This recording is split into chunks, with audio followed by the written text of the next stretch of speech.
In the year 800 AD, a king would kneel in Rome and rise as emperor, the first to bear that title in the West since the last Roman phantom had been swept from his throne 3 centuries before. But the man who would unite Europe under his sword and cross entered the world in far humbler circumstances, born into a family that had not yet dared to call itself royal. Charles, whom history would name Charlemagne, Charles the Great, drew his first breath sometime around 742 AD, though even this detail remains uncertain. No chronicler thought to record the precise arrival of a mayor's son into a world that had forgotten what greatness looked like. His birthplace sparked arguments that would outlast his empire. Aachen claimed him, as did Liège and Ingelheim, and a dozen other towns eager to attach their names to his legend. The truth died with those who witnessed it. What mattered more than geography was blood. His father, Pepin, called the Short by later generations who fixated on his stature rather than his achievements, served as mayor of the palace to the Merovingian kings. This title concealed more than it revealed. The Merovingians still wore their crowns and received ambassadors with appropriate ceremony, but they ruled nothing. Real power had slipped from their ringed fingers generations before, passing to the mayors who commanded armies, collected taxes, and decided the fate of nations, while their nominal sovereigns grew old in gilded irrelevance. Charles's grandfather had been the man who proved just how powerful a mayor could become.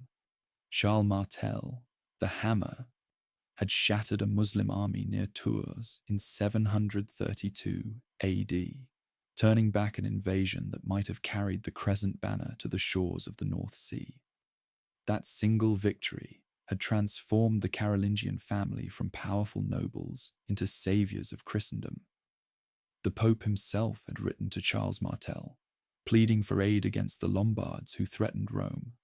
The Hammer had declined. He had his own wars to fight, but the correspondence established something crucial. When the Bishop of Rome needed a protector, he looked not to the crowned Merovingian, but to the uncrowned Carolingian. Pepin inherited his father's power and his father's ambition, but he possessed something the Hammer had lacked: patience for the political maneuvering that would transform raw power into legitimate authority. He understood that strength alone could not make a king. For that, he needed God, or at least God's representative on earth. The boy Charles grew up in a household that straddled two worlds. His mother, Bertrada of Lyon, remembered in legend as Bertha Broadfoot, came from noble Frankish stock and brought to her marriage both political connections and formidable intelligence.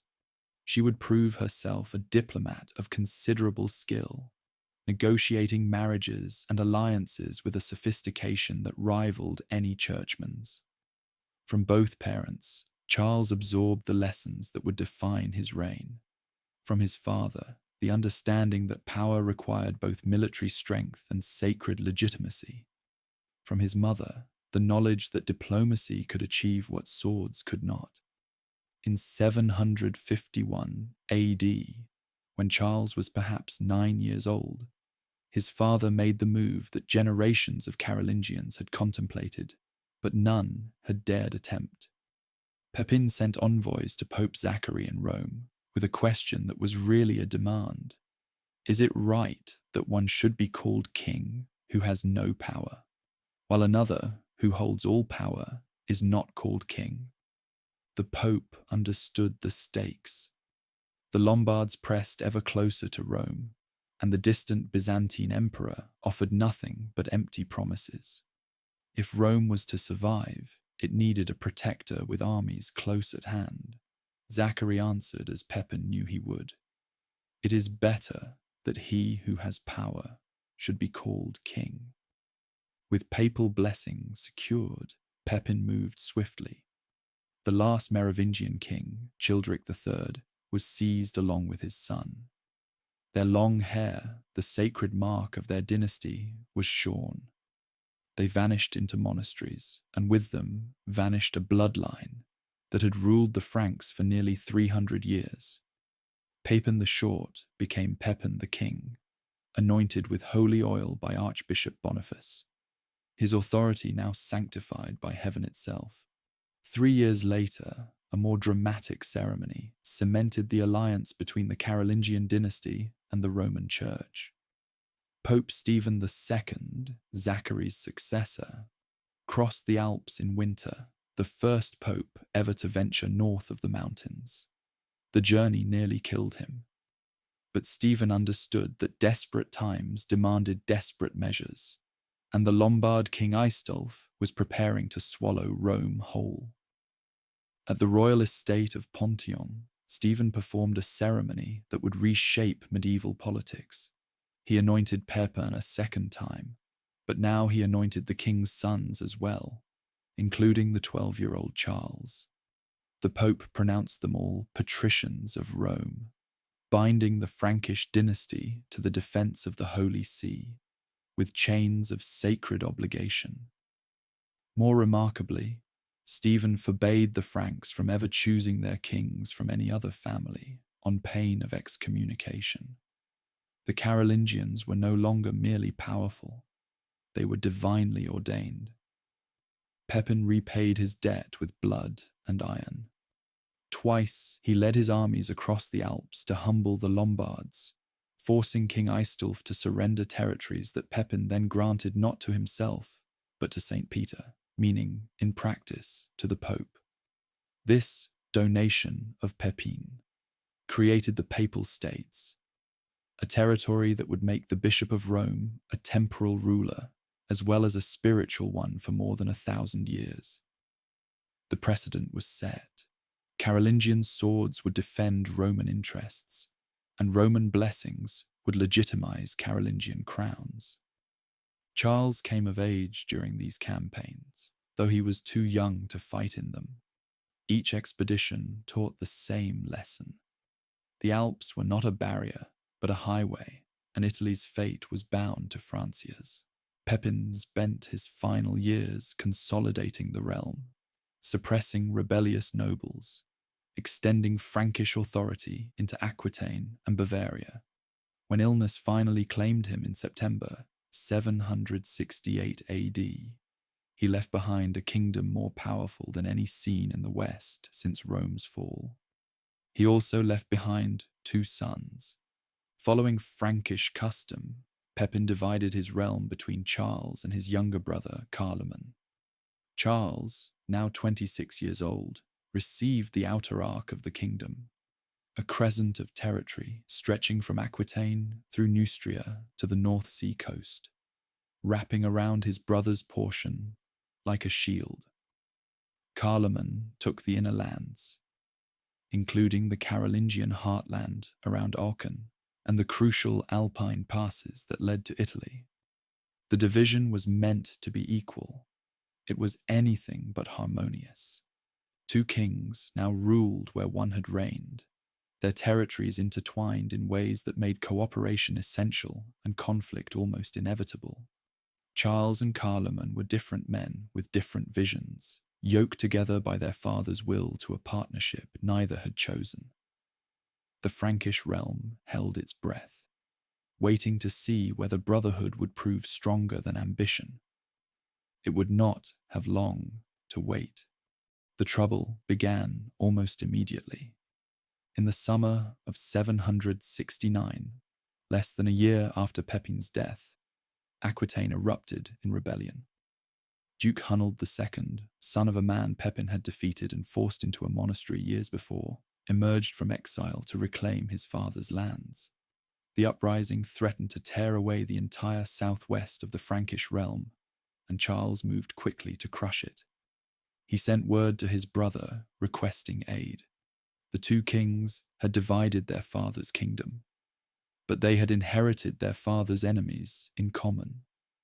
Surely Charlemagne would march to support him against a threat to both their interests.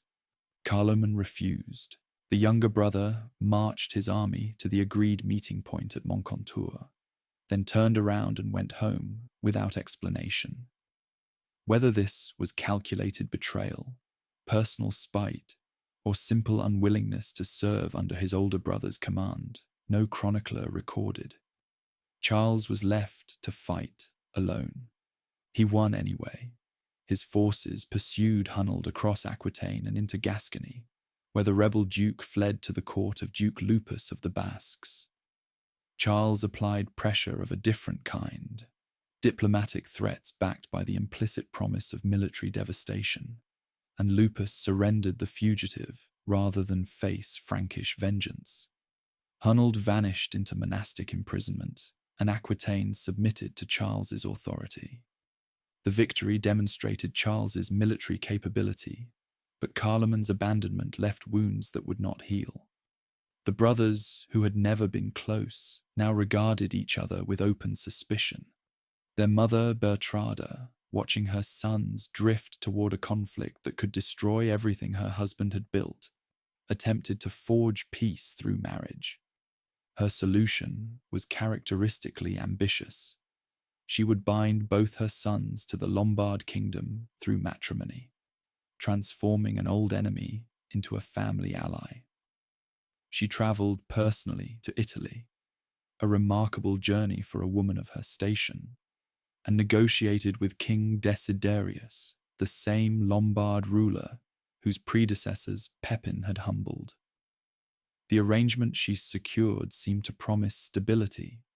Charles would marry Desiderius's daughter, a princess known to history as Desiderata. The union infuriated Pope Stephen III, who fired off letters warning the Frankish kings against polluting their sacred bloodline with the perfidious, stinking nation of the Lombards. The papacy had not forgotten Lombard aggression, nor did it welcome an alliance that might leave Rome without Frankish protection. But Bertrada's diplomacy prevailed over papal objections, and Charles took his Lombard bride. The marriage lasted barely a year. By 771, Charles had repudiated Desiderata and sent her back to her father's court in humiliation. The sources offer no clear explanation. Some suggest she failed to produce an heir. Others hint at political calculations that made the Lombard alliance more liability than asset. Whatever his reasons, Charles had transformed a potential ally into a mortal enemy. King Desiderius would neither forget nor forgive the insult to his daughter and his dynasty. Charles had already taken a new wife, Hildegard, a 13-year-old Swabian noblewoman of remarkable lineage. She would prove to be the great love of his life, bearing him 9 children over 12 years of marriage. But that future remained hidden in December of 771, when news arrived that changed everything. Charlemagne was dead. The younger king had fallen ill suddenly, dying at his palace in Samosy at just 20 years old. The cause went unrecorded. Disease, most likely, though darker rumors would inevitably circulate. What mattered was the consequence. Charles now stood as the sole surviving legitimate heir to Pepin's realm.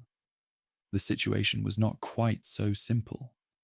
Charlemagne had left behind a widow, Gerberga, and 2 young sons who held valid claims to their father's kingdom. Frankish tradition offered no clear guidance. The realm might be reunited under Charles, or it might be divided again to accommodate his nephews. Everything depended on what the Frankish nobility would accept. They accepted Charles. Charlemagne's own lords abandoned his family with a speed that suggested pre-existing arrangements. They travelled to Corbeny, where Charles had established himself, and pledged their allegiance to the surviving brother. Whether Charles had promised them rewards, or whether they simply preferred a proven warrior to a regency government, the result was the same. The Frankish realm was whole again under a single king. Gerberga understood what this meant for her sons. Boys with claims to thrones rarely survived the uncles who supplanted them.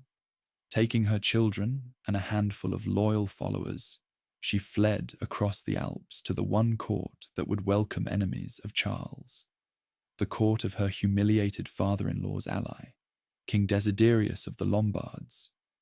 The Lombard king now sheltered rival claimants to the Frankish throne. He nursed grievances on his daughter's behalf. He commanded an army that had challenged Frankish power before, and he sat astride the Alpine passes that led to Rome, where a new pope would soon need a protector. Charles was 29 years old. He ruled a united Frankish kingdom for the first time, commanding resources his father had only begun to assemble. Behind him lay a decade of watching, learning, and waiting. Ahead lay challenges that would test every lesson he had absorbed. The age of consolidation was over. The age of conquest was about to begin. Charles did not wait for his enemies to strike first. In the summer of 772, before the dust of his brother's burial had fully settled, he launched the opening campaign of what would become the longest and bloodiest struggle of his reign.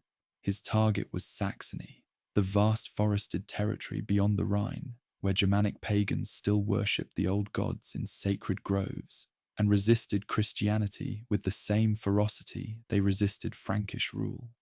The Saxons had raided Frankish lands for generations, striking across the border in summer, retreating into their trackless forests when pursuit came.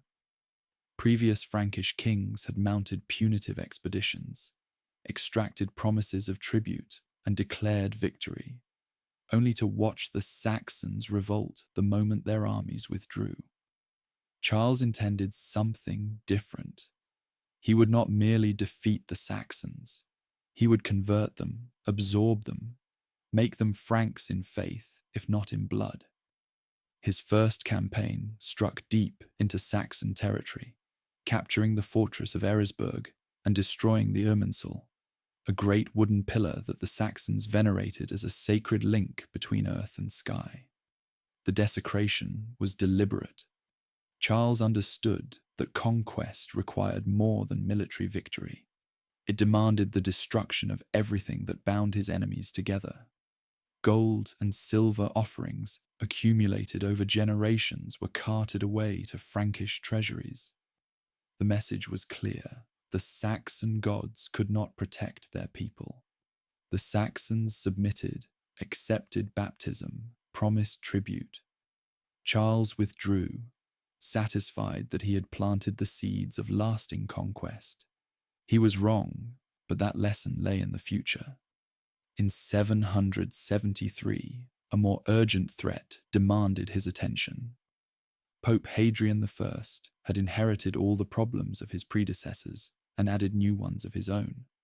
King Desiderius of the Lombards, still burning over his daughter's humiliation, had seized papal territories and was demanding that the Pope anoint Charlemagne's sons as legitimate Frankish kings. If Hadrian complied, Charles would face civil war backed by Lombard arms. If he refused, Rome itself might fall to Lombard conquest. The Pope sent desperate appeals across the Alps, begging for the intervention that the Carolingian alliance had always promised. Charles responded with overwhelming force. In the autumn of 773, two Frankish armies crossed into Italy by separate Alpine routes, one through the Mont Cenis Pass, another through the Great St. Bernard, converging on the Lombard kingdom like the jaws of a trap. Desiderius had fortified the mountain passes, but the Franks outmaneuvered his defences, and the Lombard army melted away without offering pitched battle. Desiderius retreated to his capital at Pavia, trusting in its walls to outlast Frankish patience. He misjudged his enemy. Charles settled into a siege that would last 10 months, methodically tightening his grip while his soldiers ravaged the surrounding countryside.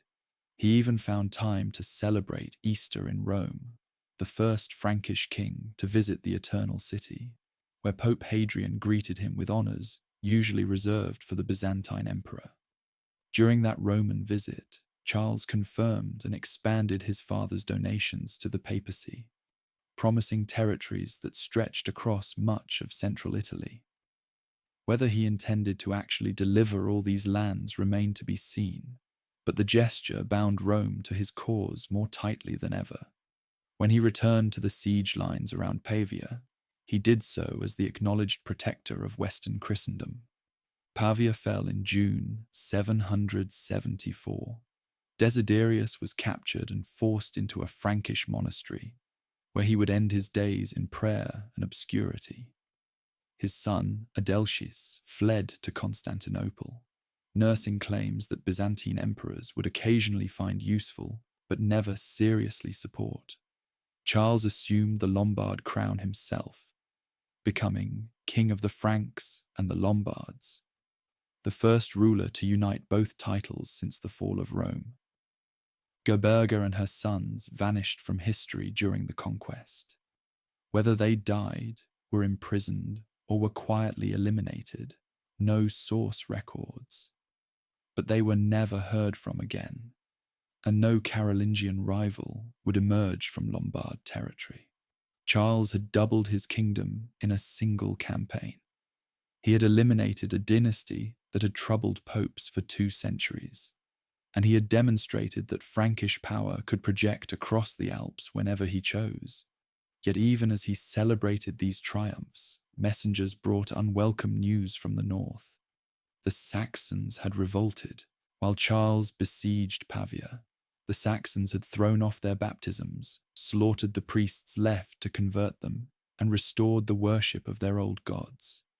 The Irminsul rose again, or something like it, and Saxon warbands struck deep into Frankish territory, burning churches and carrying off plunder.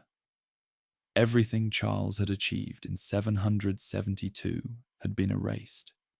He returned to Saxony in 775, and again in 776, and again in 777. Each campaign followed the same pattern. Frankish armies swept through Saxon lands, defeated any forces that stood against them, extracted fresh submissions and fresh baptisms, established garrisons, and installed missionaries. Each time Charles withdrew, revolt followed.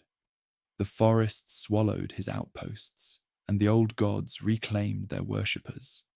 The Saxon resistance found its leader in a nobleman named Widukind.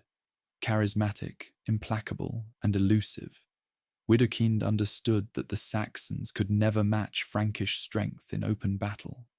Instead, he waged a guerrilla war of raids and ambushes, striking when Charles was absent and melting into the wilderness when the king returned. He became a symbol of Saxon defiance and a personal obsession for Charles, who saw in this one man the embodiment of everything that prevented his conquest from becoming permanent. But in 778, with Saxony still smouldering, Charles turned his attention to an entirely different frontier. Messengers had arrived from Spain, bearing an offer that seemed too valuable to refuse. The Iberian Peninsula had fallen to Muslim armies in 711, and for nearly 70 years, the Umayyad rulers of Al-Andalus had consolidated their control over almost the entire landmass. But now, the Umayyad regime faced internal challenges. A faction of dissident governors, centered on the city of Zaragoza, sent envoys to Charles proposing an alliance. If the Frankish king would intervene in Spain, they would deliver him Zaragoza and other cities, creating a Christian foothold south of the Pyrenees. Charles saw an opportunity to extend his realm while striking a blow for Christendom against Islam. In the spring of 778, he led a massive army across the Pyrenees, the largest force he had yet commanded. One column marched through the western passes. Charles led the main army through the east, receiving the submission of Barcelona and Girona as he advanced. The campaign began well, but when Charles arrived at Zaragoza, he found the gates closed against him. The governor who had promised to surrender the city had changed his mind, or had been overthrown by rivals who preferred Muslim rule to Christian liberation. Without siege equipment adequate to take such a formidable fortress, and with troubling news arriving from Saxony, Charles faced a choice between a long siege he could not afford and a retreat that would leave his ambitions unfulfilled. He chose retreat. The withdrawal through the Pyrenees would become the most famous disaster of his reign. As the Frankish army stretched through the narrow mountain passes near Roncevaux, the rearguard came under devastating attack. But the assailants were not Muslims, they were Basques, the fiercely independent mountain people who resented any army crossing their territory, Christian or otherwise. They struck from the heights with boulders and javelins, then swarmed down to slaughter the trapped Franks and plunder the baggage train. Among the dead was Roland, warden of the Breton March, a military commander of sufficient importance that his name was recorded when most of the fallen went unremembered. Centuries later, poets would transform this ambush into an epic of Christian heroism against impossible odds. But the reality was simpler and more bitter. Charles had blundered into a trap, lost valuable men and treasure, and retreated with nothing to show for his Spanish adventure. He would never return to Spain in person. The defeat at Roncevaux taught him the limits of his reach, for now. But he established the Spanish March, a militarized buffer zone south of the Pyrenees, and his son Louis would eventually capture Barcelona and push the frontier further into Muslim territory. The seeds Charles planted would grow, but he would not live to see the harvest. The Spanish humiliation was compounded by news from the north. Widukind had used Charles's absence to launch the most devastating Saxon uprising yet. Frankish garrisons were overwhelmed, missionaries were martyred, and years of patient conquest evaporated seemingly overnight. Charles's response, when it finally came in 782, would stain his reputation forever. After suppressing the immediate revolt, Charles convened a tribunal at Verdun on the River Aller.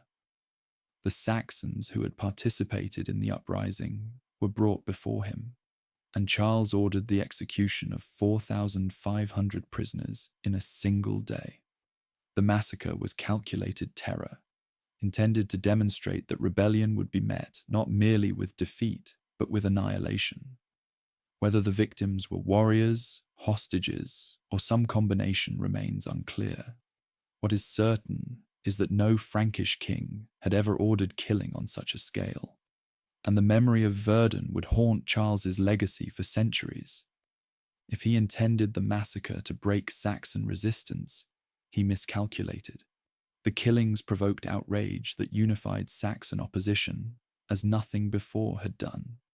Even tribes that had accepted Frankish rule now rose in revolt, preferring death in battle to submission to a king who slaughtered prisoners. The war that followed was the most vicious yet, with atrocities on both sides and entire regions depopulated by killing and forced deportation. Yet somehow, from this cauldron of blood and fire, peace emerged. In 785, Widukind, the great Saxon leader who had eluded Charles for over a decade, appeared at the Frankish court and submitted to baptism. Charles himself stood as godfather, lifting his old enemy from the baptismal waters as a spiritual son. What prompted Widukind's surrender? Exhaustion, calculation, genuine conversion, or some combination? No source explains. But his submission broke the back of organized Saxon resistance. The Saxon wars would continue in diminishing intensity for another 2 decades, with final pacification not achieved until 804. Charles employed every tool available. Mass deportations that scattered Saxon populations across the Frankish realm, forced resettlement of Frankish colonists in Saxon lands, and laws that imposed Christianity on pain of death. He built churches on the sites of destroyed pagan shrines, established bishoprics to govern conquered territories, and gradually transformed Saxony from an enemy nation into an integral part of his realm. The cost was staggering. 30 years of war had killed tens of thousands and displaced hundreds of thousands more. The Saxons who survived were Christian in name, subjects of a Frankish king, their old gods forbidden and their sacred groves cut down. Whether this constituted civilization or cultural annihilation depended on one's perspective. Charles never doubted that he had done God's work. While the Saxon wars ground on, Charles moved against other threats to his expanding realm. Duke Tassilo, III of Bavaria, had been a thorn in Carolingian sides for decades. Technically a vassal of the Frankish king, Tassilo ruled his duchy with near independence, maintaining his own foreign policy and his own ambitions. He had married a daughter of the deposed Lombard king Desiderius, which made his loyalty doubly suspect, and he had failed to provide military support when Charles needed it, an echo of Charlemagne's abandonment that Charles neither forgot nor forgave. In 787, Charles summoned Tassilo to account for his failures. The Duke, recognizing that resistance was futile, submitted and renewed his oaths of vassalage. But the following year, accusations emerged, perhaps genuine, perhaps manufactured, that Tassilo had conspired with the Avars, the fearsome nomadic warriors who dominated the lands east of Bavaria. A Frankish tribunal convicted the Duke of Harisliz, the unforgivable crime of deserting one's lord in wartime. The sentence was death, commuted by Charles's mercy to lifelong monastic imprisonment. Tassilo's duchy was absorbed directly into the Frankish realm. His wife and children joined him in monastic confinement. Bavaria would never again have an independent duke. The Avar threat that had justified Tassilo's downfall demanded attention of its own. These steppe warriors had terrorized Central Europe for 2 centuries, accumulating treasure from raids and tribute across a vast territory. Their stronghold, called the Ring, was legendary, a series of circular fortifications protecting wealth beyond imagination. Charles launched his Avar campaigns in 791, leading an enormous army along the Danube into enemy territory. The scale of the operation was unprecedented. Multiple columns, supply fleets on the river, coordination across hundreds of miles of hostile terrain. The Avars, weakened by internal conflicts, could not mount effective resistance. Their ring fell to Frankish forces. Between 795 and 796, and the treasure extracted was so vast that it transformed the Frankish economy. 15 wagons, each drawn by 4 oxen, were needed to carry away the gold, silver, and precious objects that the Avars had accumulated over generations of conquest. The influx of wealth-funded churches rewarded loyal followers and demonstrated to all of Europe that Charles commanded resources no other ruler could match. By the end of the century, Charles ruled an empire that stretched from the Atlantic to the Elbe, from the North Sea to central Italy. He had destroyed the Lombard kingdom, broken the Avars, absorbed Bavaria, and, at terrible cost, conquered Saxony. The Frankish realm had become something unprecedented in post-Roman Europe. A genuine empire, unified under a single ruler, whose authority was acknowledged from the halls of the Pope to the courts of foreign kings. But Charles remained, technically, only a king. The title of emperor had been vacant in the West for over 3 centuries, preserved only in distant Constantinople, where Greek-speaking rulers still claimed the legacy of Rome. As the year 800 approached, events would conspire to change that, and to transform Charles from a powerful barbarian king into something far greater. The crisis that would reshape Western civilization began with an ambush on a Roman street. Pope Leo III had occupied the throne of St. Peter for only 4 years, and powerful enemies had shadowed his reign from the beginning. The nephews of his predecessor, Pope Hadrian I, resented Leo's elevation and coveted the wealth and influence the papacy commanded.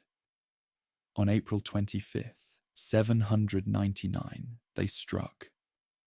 As Leo rode in procession through Rome, armed men dragged him from his horse. What followed was brutal, even by the standards of an age accustomed to political violence.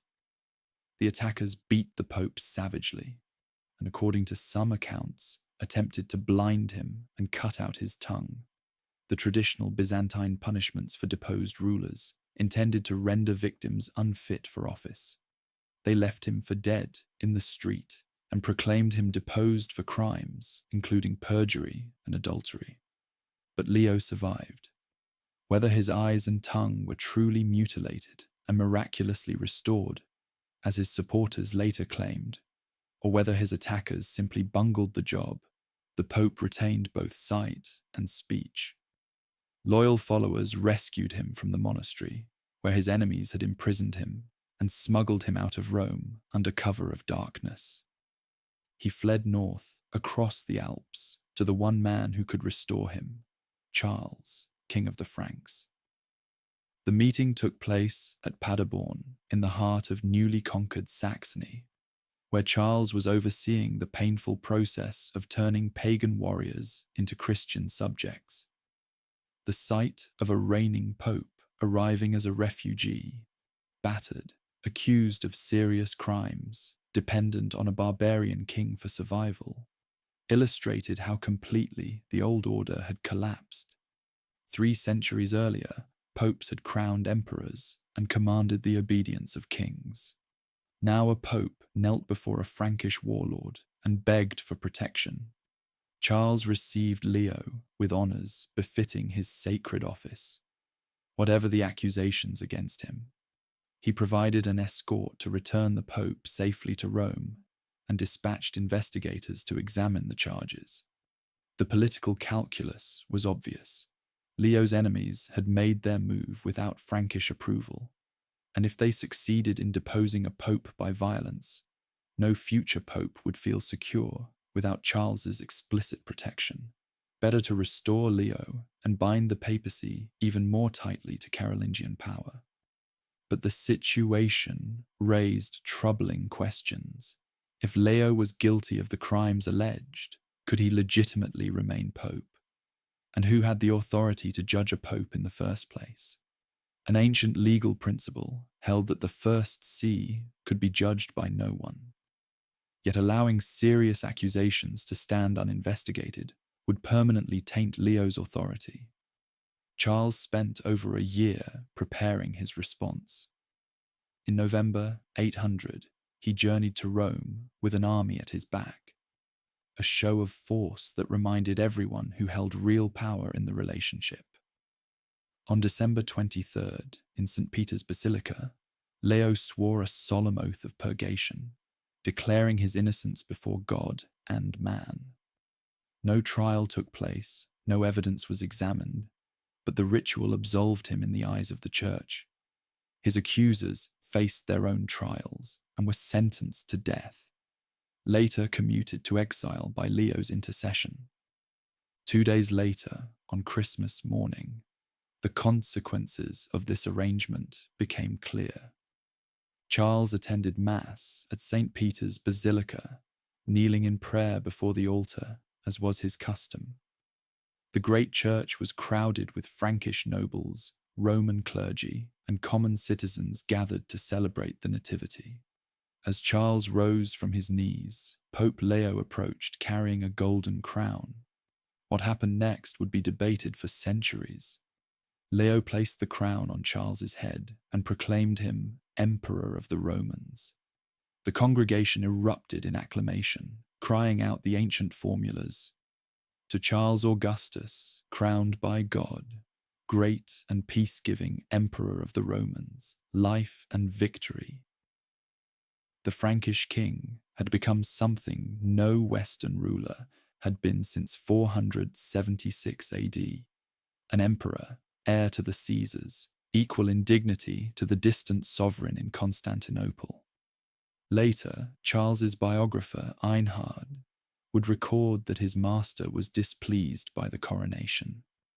He made it clear that he would not have entered the cathedral that day at all, although it was the greatest of all the festivals of the church, if he had known in advance what the Pope was planning.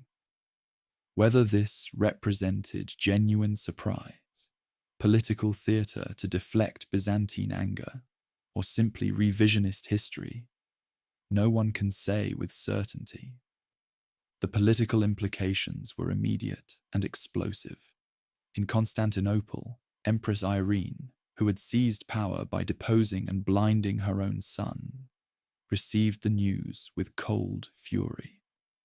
The Byzantine Empire had always maintained that only one Roman emperor could exist at a time, and that emperor ruled from Constantinople. Charles's coronation was either an act of rebellion against legitimate imperial authority or an assertion that the throne was vacant because a woman could not truly reign. Irene's position was precarious enough that she reportedly considered a diplomatic solution, marriage to Charles, that would unite East and West under a single ruling couple. The negotiations came to nothing. In 802, Byzantine nobles overthrew Irene and sent her into exile, ending any possibility of accommodation. Her successor, Nikephoros I, refused to recognize Charles's imperial title, and the standoff between two emperors, one Greek, one Frankish, would persist for over a decade. For Charles, the crown changed everything and nothing. His actual power remained what it had always been. The swords of Frankish warriors, the wealth of conquered peoples, the loyalty of nobles who prospered under his rule. No imperial title could add to that foundation or protect him if it crumbled. Yet the symbolism mattered profoundly. Charles was no longer merely a successful barbarian king. He was the heir to Rome, the legitimate ruler of Western Christendom, an emperor whose authority derived from God through the Pope's anointing hands. The coronation established a principle that would shape European politics for 1,000 years, that a Western emperor existed, distinct from Constantinople, whose legitimacy flowed through the Roman Church. Future emperors would be crowned by popes, and future popes would depend on emperors for protection. The relationship would prove turbulent. Emperors and popes would quarrel, excommunicate each other, wage wars that devastated Italy. But the fundamental framework Charles and Leo created on that Christmas morning would endure until Napoleon dismantled the Holy Roman Empire in 1806.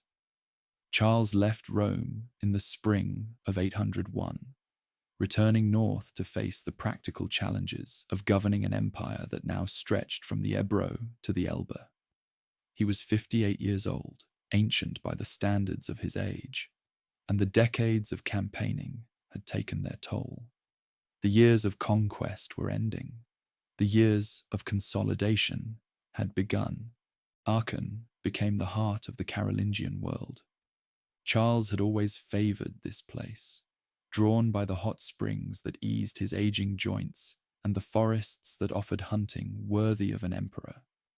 Now he transformed it into something unprecedented north of the Alps, a permanent capital, a seat of government, a statement in stone that the Frankish Empire was no temporary accident, but a lasting civilization. The palace complex rose over years of construction, blending Roman ambition with Germanic practicality. At its center stood the Great Chapel, an octagonal marvel inspired by Byzantine churches Charles had never seen, but had heard described by travelers and scholars. Marble columns, salvaged from ancient buildings in Rome and Ravenna, supported its soaring dome, physical pieces of the Roman past incorporated into the Carolingian present. A bronze railing surrounded the upper gallery, where Charles sat during Mass, looking down on his court like an earthly reflection of divine authority. The warm baths remained his daily indulgence. Charles swam nearly every morning, sometimes inviting 100 companions to join him. Nobles, guards, even servants splashing together in waters that the Romans had first channeled centuries before. These informal gatherings blurred the rigid hierarchies of court life, allowing the emperor to take the measure of men in ways that formal audiences never permitted. From Aachen, Charles governed through a system that combined personal authority with practical delegation. He could not be everywhere, and the empire was far too vast for any single man to administer directly. His solution was the missi dominici, envoys of the Lord, pairs of officials sent throughout the realm to represent imperial authority, typically one cleric and one layman. These agents traveled assigned circuits, hearing appeals, investigating complaints, ensuring that local counts enforced the law fairly.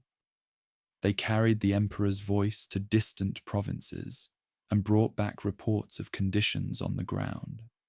The capitularies gave that voice substance. These written decrees addressed everything, from military obligations to monastic discipline, from weights and measures to the treatment of the poor.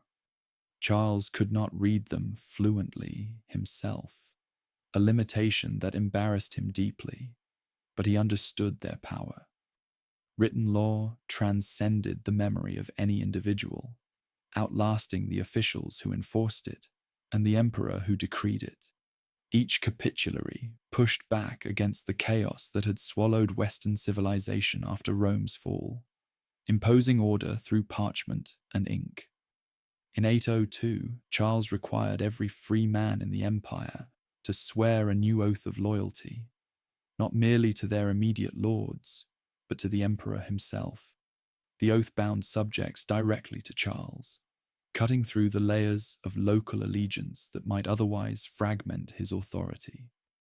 It was an assertion of sovereignty that earlier Frankish kings had never attempted, and it reflected Charles's understanding that an empire required different bonds than a tribal kingdom. Yet Charles knew that law and oaths meant nothing without the capacity to enforce them. Local counts remained the backbone of administration, and their loyalty depended on a careful balance of reward and oversight. Charles granted them lands and revenues, allowed them considerable autonomy in local matters, but watched them through his missi and punished abuses of power severely. A count who oppressed the people in his care could find himself stripped of office, his lands confiscated, his family reduced to obscurity. The message was consistent. Authority flowed from the emperor and could be revoked by the emperor. The economic foundations of the empire received similar attention.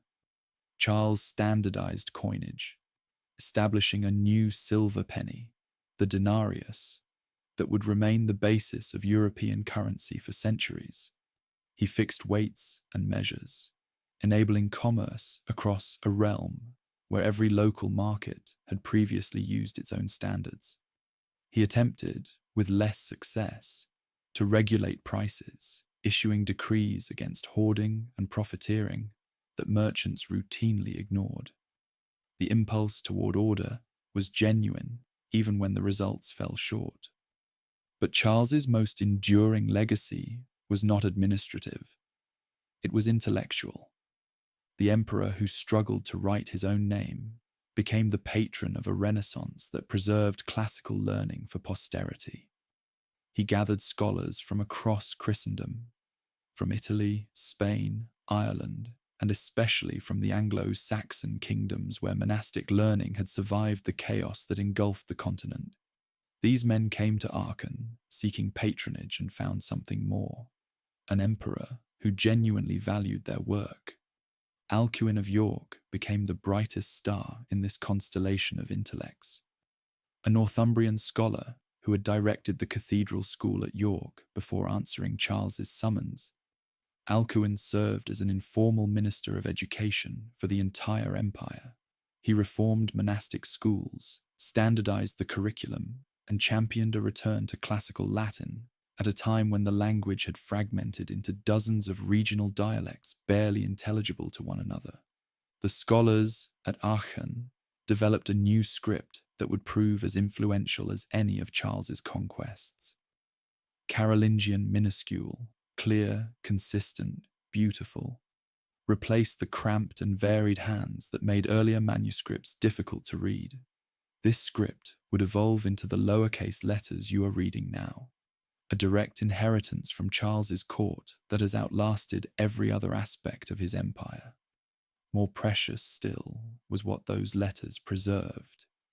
Charles ordered monasteries throughout his realm to copy ancient texts, classical works, patristic writings, anything that connected his age to the learning of antiquity. Monks labored in scriptoria across the empire, reproducing manuscripts that existed in only one or two copies, creating redundancy that would protect knowledge through the centuries of chaos yet to come. Scholars estimate that the vast majority of classical Latin literature survives today only because Carolingian scribes copied it during these decades. Without Charles's patronage, the works of Cicero, Virgil, and countless others might have vanished entirely.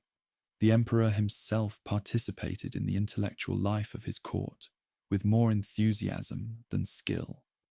He kept writing tablets under his pillow, practicing his letters during sleepless nights. But the hands that could wield sword and lance with devastating effect never mastered the delicate art of forming words. He spoke Latin fluently, understood Greek, and delighted in theological debates that left lesser minds bewildered. Einhard, who knew him personally, recorded that Charles paid the greatest attention to the liberal arts and was an eloquent speaker, able to express clearly whatever he wished. Charles also reached beyond his realm's borders through diplomacy that announced his status as a world ruler. The most spectacular of these exchanges involved Harun al-Rashid, the Abbasid caliph, whose court in Baghdad represented the apex of Islamic civilization. The two sovereigns exchanged embassies and gifts across the vast distances that separated their realms. Charles seeking an alliance against the Umayyads of Spain, Harun perhaps seeking a counterweight to the Byzantine Empire that threatened his western flank. In 802, an embassy returned from Baghdad with gifts that astonished the Frankish court. Silks, spices, and a water clock of intricate design demonstrated the sophistication of Islamic craftsmanship. But the most remarkable gift was alive. An elephant named Abul Abbas, the first such creature seen in Western Europe since antiquity. The elephant became a sensation, accompanying Charles on his travels and awing crowds who had never imagined such a beast could exist. Abul Abbas survived nearly a decade in his strange northern home, before dying in 810, mourned by an emperor who had grown genuinely fond of him. The great creature's bones were reportedly preserved for centuries, a curiosity that reminded later generations of a time when Frankish power could command wonders from the ends of the earth. In 806, Charles issued the Divisio Regnorum, a plan to divide his empire among his three legitimate sons by Hildegard. Charles the Younger would receive the Frankish heartland, Pepin would rule Italy, and Louis would govern Aquitaine. Each would bear the title of king, and the imperial title itself would apparently lapse. Divided authority replacing the unity Charles had spent his life constructing. The division reflected Frankish tradition more than Roman ideology. Charles had inherited his father's kingdom jointly with Charlemagne, and Frankish law presumed that all legitimate sons had claims to their father's realm. The emperor who had created an empire seemed prepared to dismantle it for the sake of custom. But fate intervened with cruel efficiency. Charles the Younger, the eldest and perhaps the ablest of the sons, died suddenly in 811. Pepin of Italy had preceded him in death the year before, struck down in his prime while his father still reigned. Of three legitimate heirs, only Louis remained, the youngest, the most pious, the least tested in war. The emperor who had buried two sons now faced the reality that his empire's future rested on a single life. The careful plans of 806 were meaningless. The division would not happen, but neither would there be the competition among capable heirs that might have strengthened Carolingian rule through creative tension. Charles was growing old, and the world he had built was growing fragile beneath him. The man who had spent his life in motion now stayed close to Aachen. Einhard, who served Charles for decades and would write the only biography by someone who knew him personally, left a portrait of the aging emperor that still breathes with life. Charles was tall, remarkably so, standing perhaps 6 feet 3 inches in an age when most men barely reached 5.5 feet. His frame was powerful, his neck thick and short, his belly prominent in later years, but never enough to diminish his commanding presence. He walked with firm steps, his voice surprisingly thin and high for such a large man. He dressed simply, preferring the traditional Frankish costume of linen shirt and breeches to the elaborate robes his status might have demanded. Only on feast days and when receiving foreign ambassadors would he don the golden crown and jeweled sword that marked him as emperor. The rest of the time, he looked little different from the nobles who attended him, save for the authority that radiated from his every gesture. His days followed rhythms that age made comfortable. He rose before dawn, attended morning mass in the chapel he had built, then received officials and heard disputes that required imperial judgment.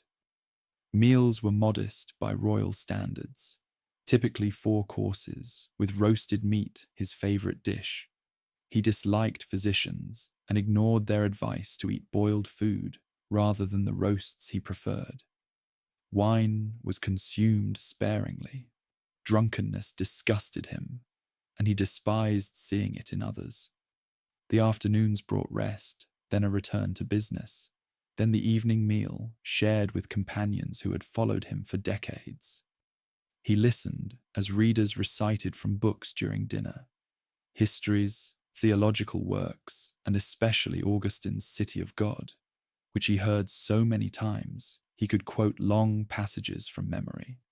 Music sometimes followed, and conversation that could stretch late into the night when topics engaged his restless mind. His daughters remained at court, and here Charles showed a side of his character that puzzled contemporaries and troubles modern observers. He refused to allow any of them to marry, keeping them close even as they grew into adulthood. Yet he tolerated their relationships with men at court, acknowledging the illegitimate grandchildren these unions produced. Whether this reflected possessive love, political calculation, or some deeper complexity, no source explains. The daughters who might have forged alliances through marriage instead remained ornaments of their father's court, their futures sacrificed to his unwillingness to let them go. The year 810 brought losses that weighed heavily on his remaining years. Pepin of Italy died in July, leaving behind a young son named Bernard, who would later cause tragedy of his own. The elephant Abul Abbas, that wonder from distant Baghdad, also died that summer, perhaps of pneumonia contracted during a campaign against the Danes. Charles had grown fond of the great beast, and its death marked the end of an era when marvels still arrived at his court from the edges of the known world.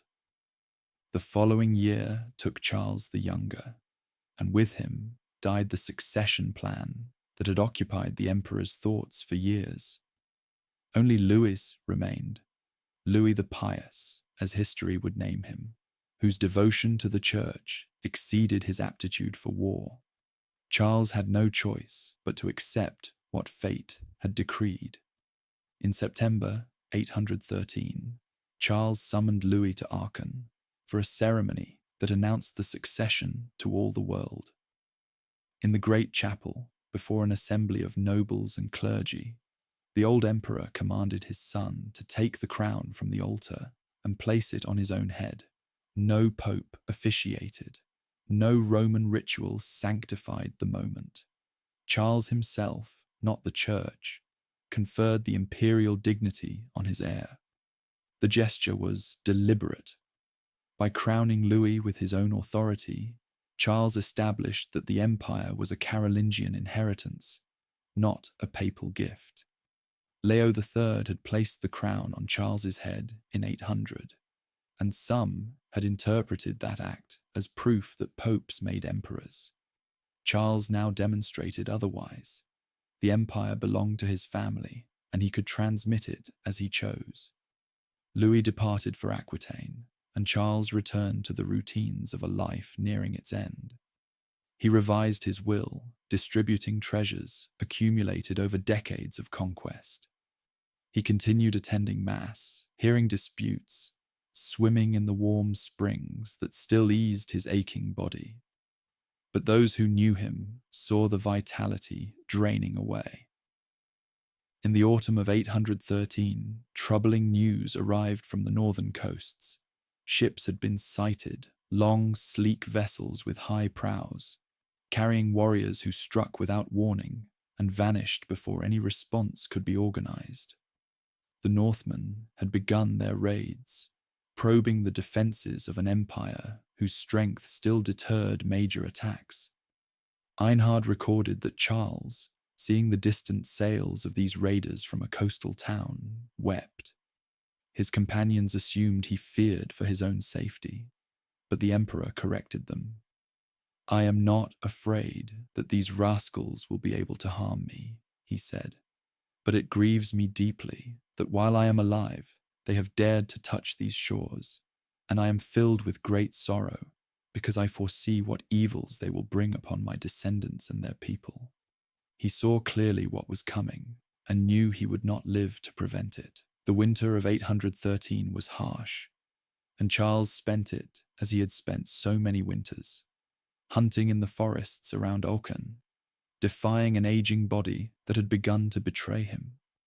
In January, he developed a fever that he tried to treat in his customary way, by fasting. The remedy that had worked in his younger years failed him now. The fever worsened and pleurisy set in, filling his lungs with fluid that no physician could drain. For 7 days, the emperor lay dying. He received communion, made his final confessions, and set his affairs in order with the methodical attention he had brought to governing an empire.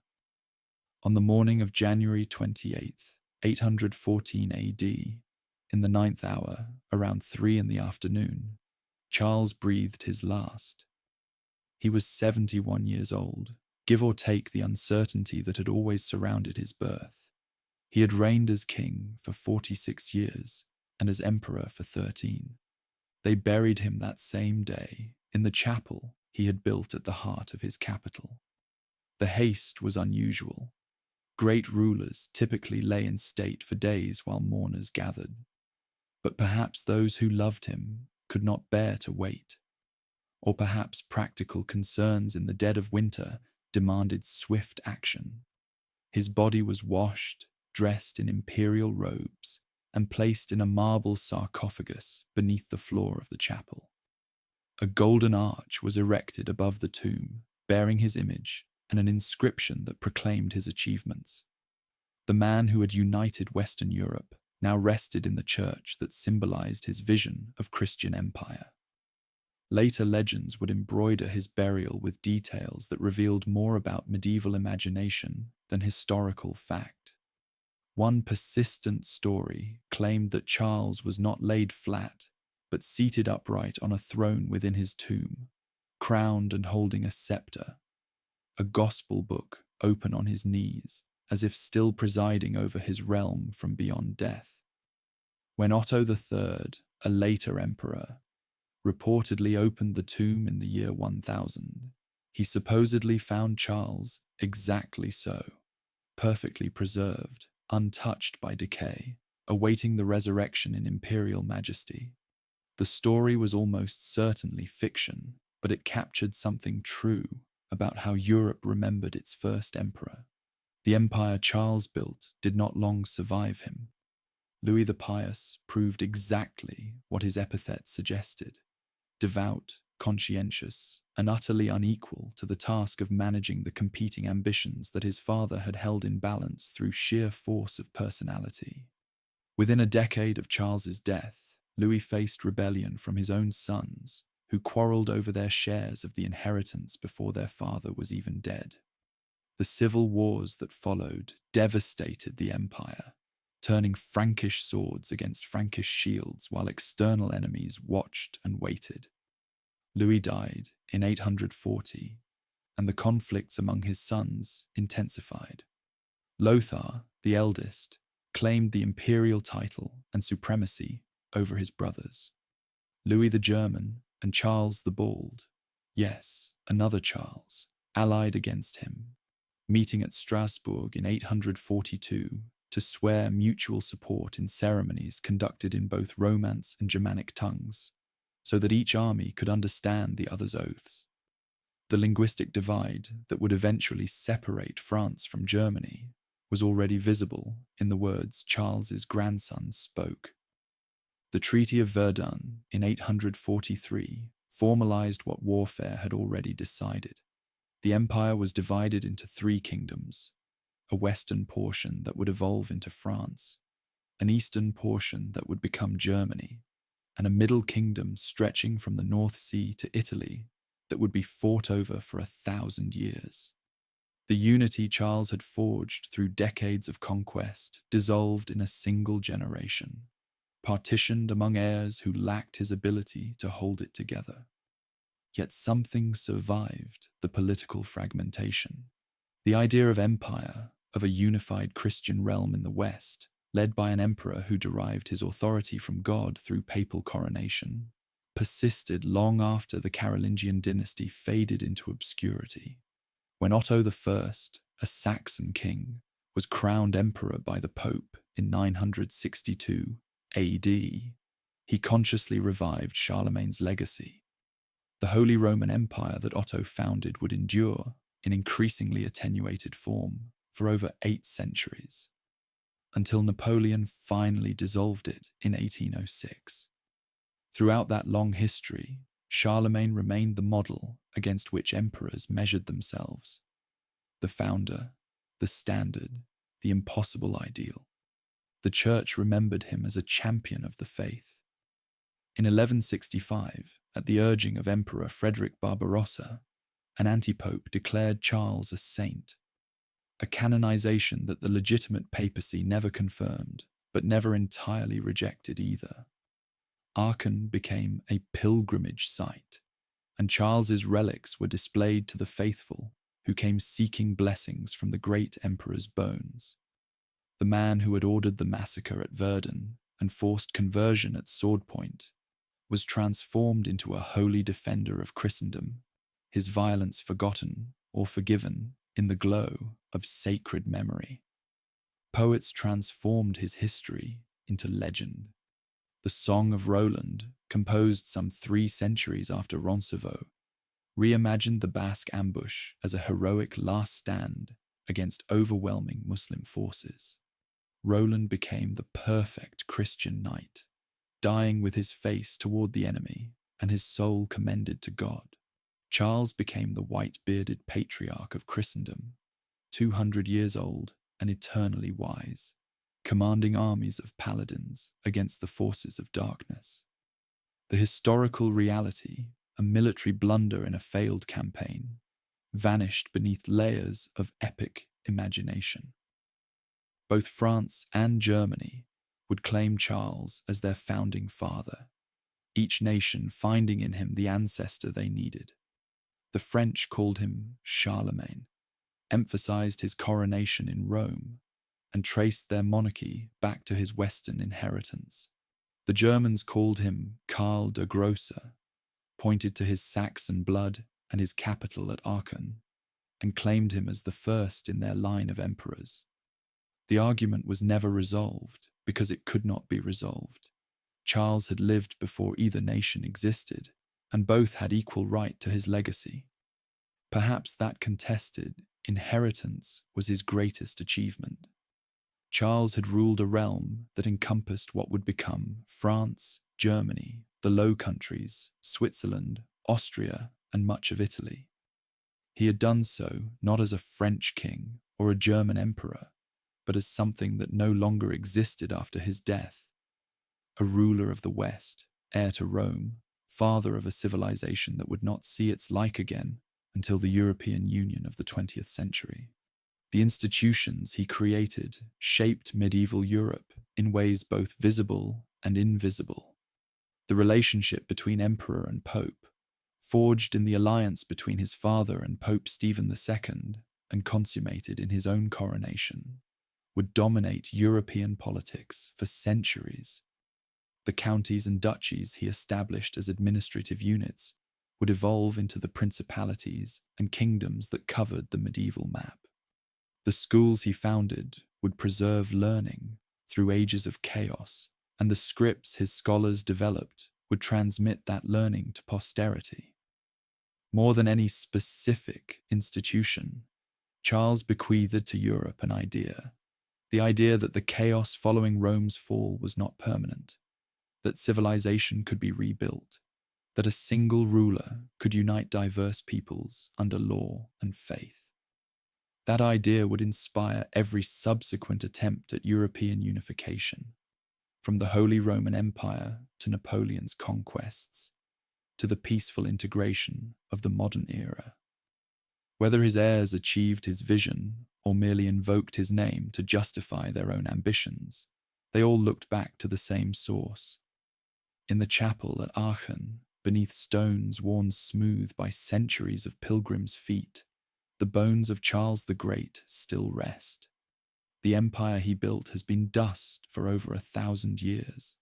The dynasty he founded survived him by less than a century. The unity he imposed shattered within a generation of his death. But Europe remembers. Every cathedral that rises toward heaven, every university that preserves ancient learning, every nation that traces its origins to the medieval world, all of them stand on foundations that Charles laid. He was not the father of any single country, but he was the father of the civilization from which those countries emerged. In an age of darkness, he carried a torch. In an age of chaos, he imposed order. In an age when Rome was only a memory, he dared to call himself emperor and made the title mean something again. The boy born in uncertain circumstances around 742 AD, the son of a mayor who dared to make himself king, died as the most powerful ruler Europe had seen in 300 years, and would not see again for centuries after. His name became synonymous with kingship itself. The very word for king in the Slavic languages derives from Karl, Charlemagne, Charles the Great, Carolus Magnus, father of medieval Europe, the end.